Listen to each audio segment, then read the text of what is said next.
Alright, I'm gonna show y'all a clip. Show y'all something I got.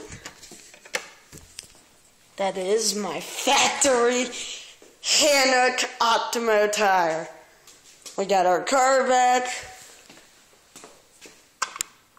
So we're gonna take this out for a little spin later.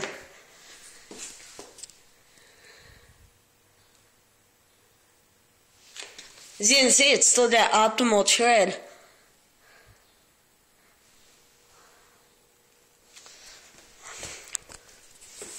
So, here she be. There's the inside wall. The little Hannock logo.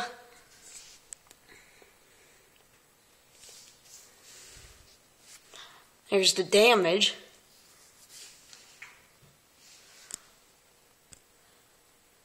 Made in Korea. Now let's see if the new tire says that. I got my flash on, so. Yep, made in Korea.